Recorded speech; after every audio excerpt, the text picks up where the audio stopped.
حضرت عبداللہ بن عباس رضی اللہ تعالی عنہما سے روایت ہے کہ حواریوں نے حضرت سیدنا عیسیٰ علیہ السلام سے عرض کی کہ اگر آپ بحکم خدا کسی ایسے مردے کو زندہ کر دیتے جس نے حضرت سیدنا نوح علیہ السلام کی کشتی دیکھی ہو تو ہمیں اس سے معلومات مل جاتی۔ آپ انہیں لے کر چلے، ایک ٹیلے پر پہنچ کر وہاں کی مٹی اٹھائی اور فرمایا کہ جانتے ہو کہ یہ کون ہے؟ انہوں نے کہا کہ اللہ تعالیٰ اور اس کے رسول ہی بہتر جانتے ہیں۔ آپ نے فرمایا کہ یہ مٹی سام بن نوح کی ایک پنڈلی کی ہے۔ پھر آپ نے اپنی لکڑی ٹیلے پر مار کر فرمایا اللہ تعالیٰ کے حکم سے اٹھ کھڑا ہو۔ اس وقت ایک بڑا سا آدمی اپنے سر سے مٹی چاڑتا ہوا کھڑا ہو گیا۔ آپ نے اس سے پوچھا کہ کیا تو بڑھاپے میں مرا تھا؟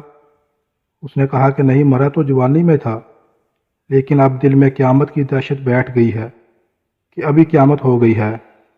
اس دہشت نے بڑا کر دیا ہے۔ آپ نے ارشاد فرمایا کہ اچھا ہمیں نوح علیہ السلام کی کشتی کے بارے میں بتلاؤ۔ اس نے کہا کہ وہ 1200 ہاتھ لمبی اور 600 ہاتھ چوڑی تھی۔ اس کے 3 درجے تھے، ایک درجہ میں انسان تھے، دوسرے درجہ میں جانور اور چوپائے تھے، اور تیسرے درجہ میں پرندے تھے۔ جب جانوروں کا گوبر پھیل گیا تو اللہ تعالیٰ نے حضرت نوح علیہ السلام کی طرف حکم فرمایا کہ ہاتھی کی دم ہلاؤ۔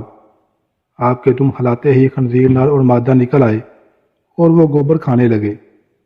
چوہوں نے جب اس کشتی کے تختے کترنا شروع کیے تو حکم ہوا کہ شیر کی پیشانی کو انگلی لگائیں۔ اس سے بلی کا جوڑا نکلا اور وہ چوہوں کی طرف لپکا۔ حضرت سیدنا عیسیٰ علیہ السلام نے اس سے سوال کیا کہ حضرت نوح علیہ السلام کو شہروں کے غرق ہو جانے کی خبر کیسے ملی؟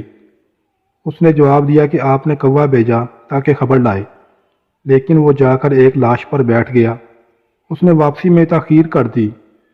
آپ نے اس کے لیے ہمیشہ ڈرتے رہنے کی بد دعا فرمائی ہے، اسی لیے کوا گھروں سے مانوس نہیں ہوتا۔